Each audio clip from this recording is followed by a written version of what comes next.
Mr. Steve Wright leaned in closer to the elderly sailor and expressed his desire, saying, "I would like you to fulfill the role of an uncle to me." Confused, Mr. Paul paused with his mug of beer halfway to his lips and responded, "Certainly, but what do you mean?" The young man proceeded to elaborate, lowering his voice to ensure their conversation remained confidential within the confines of the bar. "I mean a wealthy uncle, specifically from Australia, who intends to bestow his entire fortune upon me." Curiosity piqued, Mr. Paul inquired, "Where is this wealth supposed to come from?" "It is not forthcoming," came the response. "All you have to do is claim that you have it. The truth is, I have my sights set on a young lady. There is another man pursuing her as well, and if she believed I had a wealthy uncle, it could make all the difference. She knows I had an uncle who went to Australia and was never heard from again.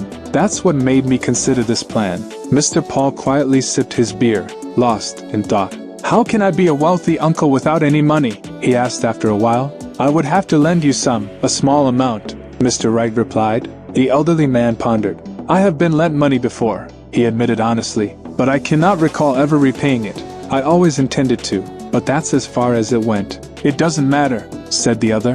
"It will only be for a short while, and then you will receive a letter summoning you back to Australia. Understand? And you will return, promising to come home in a year's time, after settling your affairs, and leave us all your money. Understand?" Mr. Paul scratched the back of his neck. "But she is bound to discover the truth eventually," he objected. "Perhaps," Mr. Wright replied, "and perhaps not. There will be plenty of time for me to get married before she does, and you could write back and claim that you have married or donated your money to a hospital." He ordered more beer for Mr. Paul and, in a hushed tone, provided him with as much of the family history as he deemed necessary. "I have only known you for about 10 days, he concluded, "but I would trust you more than people I have known for years. I took a liking to you the moment I laid eyes on you," Mr. Paul replied. "You bear a striking resemblance to a young man who once lent me £5 and tragically drowned before my very eyes the following week." He had a slight squint, and I suppose that's how he ended up falling overboard. He finished his drink and then, accompanied by Mr. Wright, retrieved his sea chest from the boarding house, where he was staying, and brought it to the young man's lodgings. Luckily for the young man's wallet, the chest contained a nice suit and boots, so the only expenses incurred were for a large, soft felt hat and a fancy watch and chain. Dressed in his finest attire, with a bulging wallet in his breast pocket, he set off with Mr. Wright the next evening to make his first visit. Mr. Wright, also dressed in his best clothes, led the way to a small tobacco shop on a side street off the Mile End Road. He raised his hat with some formality, and shook hands with a beautiful young woman who stood behind the counter. Mr. Paul, adopting an air of haughty dignity to convey his supposed wealth, waited. "This is my uncle," Mr. Wright said quickly, "from Australia, the one I told you about. He showed up last night, and I was completely taken aback. The last person I expected to see." Mr. Paul, in a deep, booming voice, greeted the young woman. "Good evening, miss. I hope you are well." He then settled into a chair and asked for a cigar. His surprise was evident when he discovered that the best cigar they had only cost 6 pence. "It'll have to do," he said, sniffing it suspiciously. "Do you have change for a £50 note?" Miss Phillip, hiding her surprise, said she would check and began searching through a drawer. However, Mr. Paul quickly found a few loose sovereigns in his waistcoat pocket. 5 minutes later, he was sitting in the small room behind the shop, regaling an impressed audience. "As far as I know," he replied to one of Mrs. Phillip's questions, "Steve is the only relative I have. He and I are all alone, and I can tell you, I was relieved to find him." Mrs. Phillip sighed. "It's a shame you two are so far apart," she remarked. "It won't be for long," stated Mr. Paul. "I am merely going back for approximately a year to settle things there, and then I will return to spend my remaining days here. Steve has kindly offered to let me reside with him. He won't suffer any consequences for it, I am certain," Mrs. Phillip remarked playfully. "In terms of finances, he won't," replied the elderly man. "Not that it would make any difference to Steve. It would be the same to me even if you didn't have a penny," promptly responded Mr. Wright. Mr. Paul, slightly moved, shook hands with him and reclined in the most comfortable chair in the room. From there, he recounted his life and struggles in Australia. Diligent work, abstinence from alcohol, and a simple lifestyle seemed to have contributed to a fortune that he claimed to be too old to fully enjoy. To avoid any misunderstandings, he admitted that he now consumed a fair amount of stimulant under medical advice. "Remember," he said as he walked home with the elated Steve. "This is your endeavor, not mine, and it will undoubtedly be quite costly. I cannot be a wealthy uncle without spending some money. How much did you say you had in the bank?" "We must be as cautious as possible," Mr. Wright hastily replied. "One thing is certain, they can't leave the shop frequently. It's a very profitable small business, and it should secure a good future for me, Polly, and our family, right?" Prompted by a nudge in the ribs, Mr. Paul agreed. "It's remarkable how easily they believed everything about me," he remarked. "But deep down, I feel that I should distribute some money." "Tell them about the money you have distributed," suggested Mr. Wright. "It will suffice and be much more cost-effective, and tomorrow evening, it would be better if you went alone. It will create a better impression. Just indulge in another one of their inexpensive cigars." Mr. Paul complied, and the next evening, after spending some time conversing in the shop, he was invited into the parlor. Mindful of Mr. Wright's directions, he captivated his audience with tales of past expenses. Mrs. Phillip deemed his gesture of giving £50 to his bedroom steward upon arrival as extravagant. "It seems to be going well," Mr. Wright remarked as the old man reported back. "But be cautious, don't overdo it." Mr. Paul nodded. "I can easily manipulate them," he said. "You'll have Polly all to yourself tomorrow evening." Mr. Wright blushed. "How did you manage that?" he asked. "It's the first time she's ever gone out with me alone." "She's not going out," Mr. Paul explained. "She's staying at home to mind the shop. It's her mother who's going out. She's spending the evening with me." Mr. Wright frowned. "Why did you arrange that?" he demanded angrily. "I didn't arrange it," Mr. Paul replied calmly. "They did. The old lady said that, just once in her life, she wants to experience what it's like to spend money freely." "Spend money freely?" Mr. Wright repeated, horrified. "Spend money? I'll show her what it means to spend money. It doesn't matter to me," Mr. Paul said. "I can pretend to have a headache or a chill, or something of that sort, if you prefer. I don't want to go. It's no pleasure for me." "How much will it cost?" Mr. Wright demanded, pacing back and forth in the room.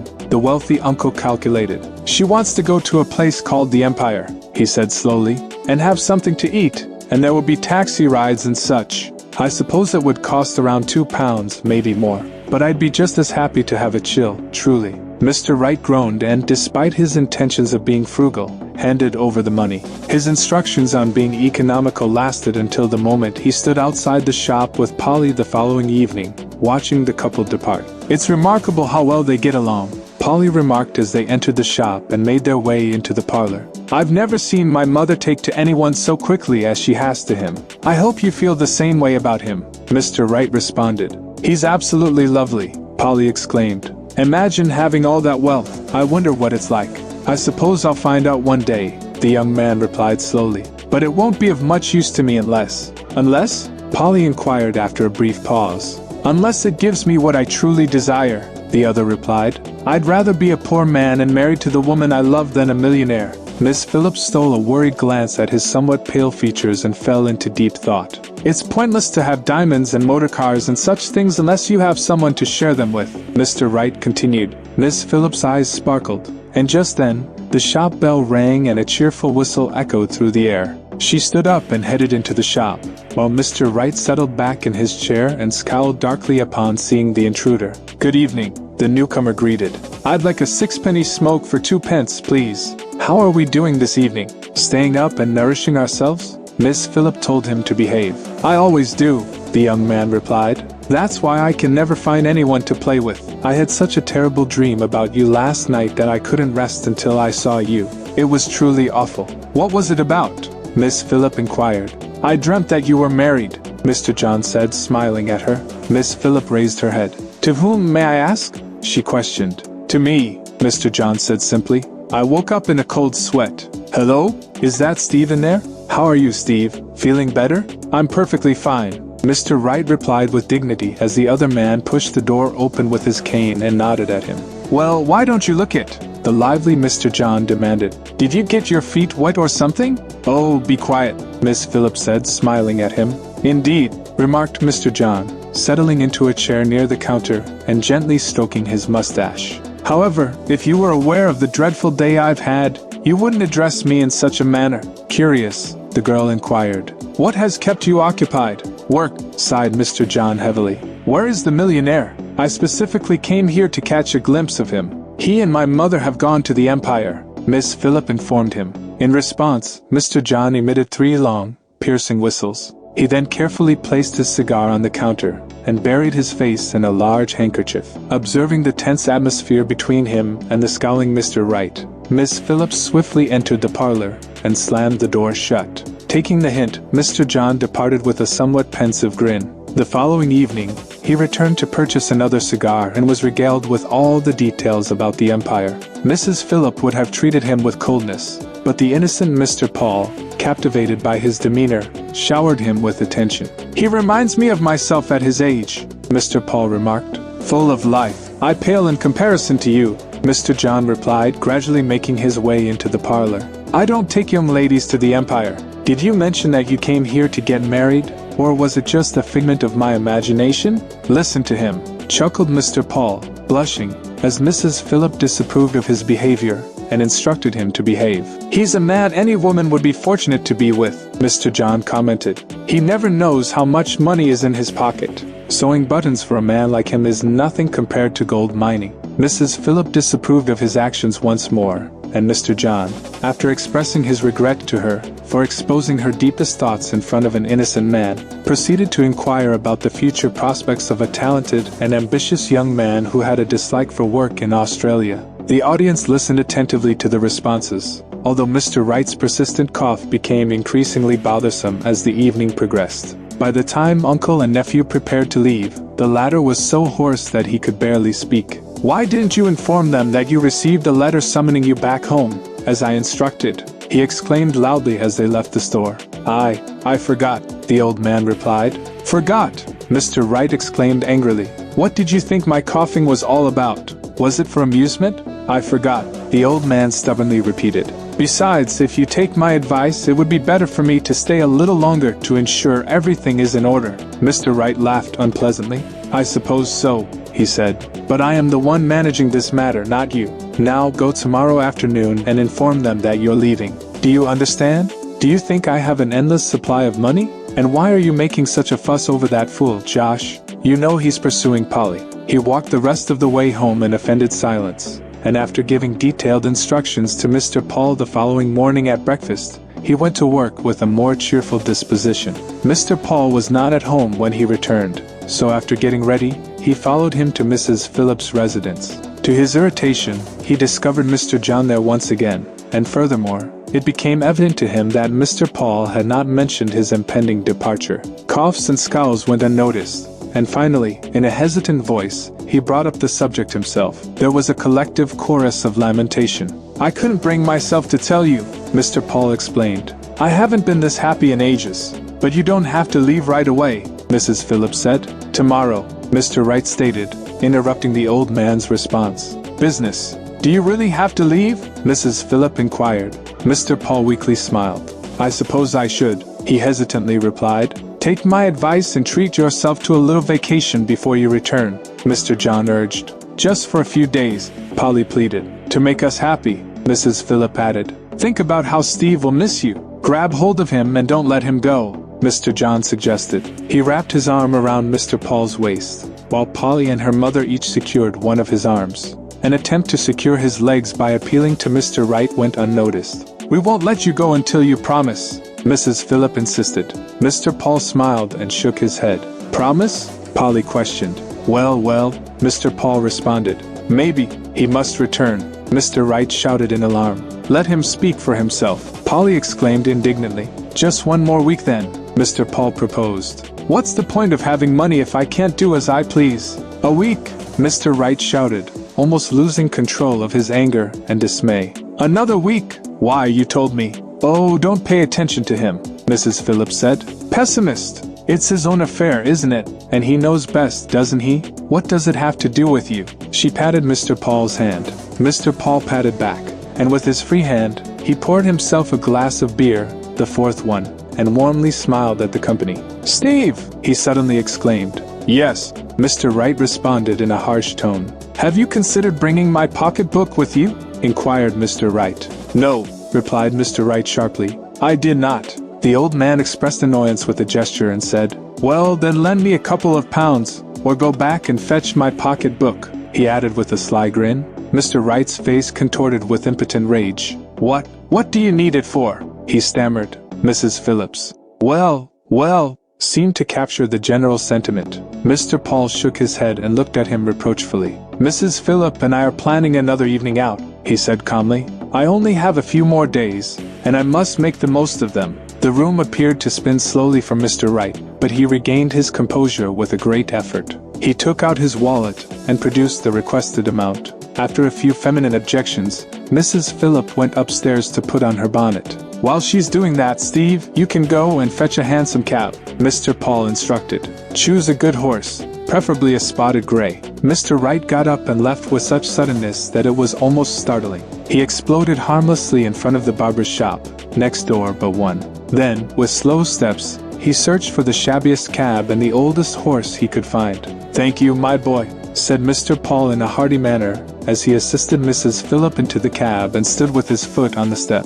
By the way, you should go back and lock up my pocketbook. I left it on the washstand, and there's nearly £1,000 in it. You can take 50 for yourself to buy cigarettes. There was a murmur of admiration, and Mr. Wright, desperately trying to maintain appearances, attempted to express his gratitude but failed. Long after the cab had departed, he stood on the pavement, struggling to comprehend the unbearable situation. He had to pretend to go home to attend to the pocketbook, leaving the jubilant Mr. John to enjoy the moment with Miss Phillip.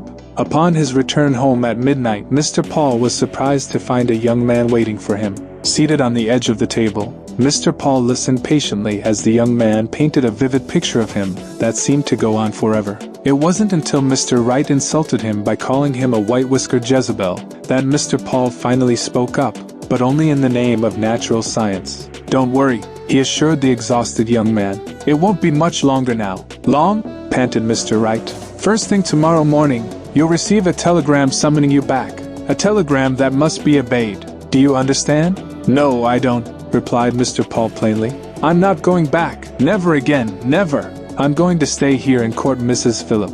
Mr. Wright struggled for breath. You can't, he gasped. I'm going to give it a try, declared the old man. I'm tired of sailing the seas, and this will be a comfortable home for my old age. You marry Polly, and I'll marry her mother. A happy family. Trembling with anger, Mr. Wright sat down to regain his composure. After a while, he calmly pointed out the various obstacles in their way. I've thought it all through, nodded Mr. Paul. She mustn't know I'm not wealthy until after we're married. Then, I'll receive a letter from Australia stating that I've lost all my money. It's just as easy to obtain that letter as the one you mentioned. And I'm supposed to provide you with money to play the role of the rich uncle until you're married, said Mr. Wright in a grating voice. Only to lose Polly when Mrs. Phillip discovers you've lost your fortune? Mr. Paul scratched his ear. That's your concern, he finally replied. Now listen here, said Mr. Wright with determination. Either you go and inform them that you've been summoned by telegram, or rather cabled, or I will tell them the truth. That would be your downfall, remarked Mr. Paul. No more than the other option, retorted the young man, and it would be less costly. One thing I swear, I won't give you another penny. However, if you follow my instructions, I will give you £1 for good luck. Take some time to consider it. Mr. Paul carefully considered the offer and, despite his attempts to negotiate a higher reward, eventually settled for £2. He retired to bed after expressing his disappointment and frustration with selfishness and ingratitude. The next morning, he refused to speak to his host during breakfast and accompanied him later in the day with a martyr-like demeanor. He listened silently as the young man provided instructions, only speaking up when the latter declined to pay the £2 in advance. Mr. Paul relayed the news with hesitant speech, which was met with shocked dismay. Mrs. Phillip initially refused to believe what she heard, but after Mr. Wright confirmed the information, she finally understood. I must go, Mr. Paul declared. I've already spent over £11 on telegrams today, but it's all been in vain. But you'll come back, won't you? Mr. John asked. Of course I will, Mr. Paul replied. Steve is my only relative, and I have a responsibility to take care of him. After all, family is more important than anything else. Absolutely, Mrs. Phillip chimed in piously. And there's you and Polly, Mr. Paul continued. Two of the finest people I've ever known. The ladies looked down modestly. And Josh. I can't explain it, but I've taken quite a liking to him. If I were a young, unmarried woman, he would be the one I'd fancy. He's kind-hearted, good-looking. Please be more modest, Mr. John interrupted, blushing, as Mr. Wright shot him a fierce glare. Intelligent, lively young man, Mr. Paul concluded. Steve! Yes, Mr. Wright responded. I'm leaving now. I need to catch the train to Southampton, but I'd prefer to go alone. You stay here and uplift their spirits. Oh, and before I forget, could you lend me a couple of pounds from the 50 I gave you last night? I've given away all my small change. Meeting Mr. Wright's gaze, he glanced upwards and observed the affected expression on the latter's face. Without uttering a word, Mr. Wright retrieved the money and handed it over. With a solemn tone, the elderly man stood up and fastened his coat. We can never predict what lies ahead, he declared. As an old man, I prefer to have everything in order. I have spent the majority of the day with my lawyer, and if anything were to happen to me, it wouldn't make a difference. I have bequeathed half of my wealth to Steve. He shall inherit half of all my possessions. Amidst the hushed atmosphere, he proceeded to shake hands with everyone present. As for the remaining half, he stated, placing his hand on the doorknob, along with my finest gold watch and chain, I have left them to my dear young friend, Josh. Farewell, Steve. That's the end. That's all for now, but don't fret. There's plenty more thrilling content on its way. Come along with me in my upcoming video as I dive into fresh topics and delve into captivating subjects. Until then, thank you for tuning in and I'll see you in the next one. Goodbye for now. We delve into the depths of extensive research and invest a significant amount of time to bring you valuable information. Our relentless dedication and hard work are aimed at delivering a high-quality outcome. We kindly request your support in our journey by liking, subscribing, and sharing our content. Your encouragement fuels our motivation to continue producing informative videos. Join us in our pursuit of knowledge and help us make a difference. Thank you for your support.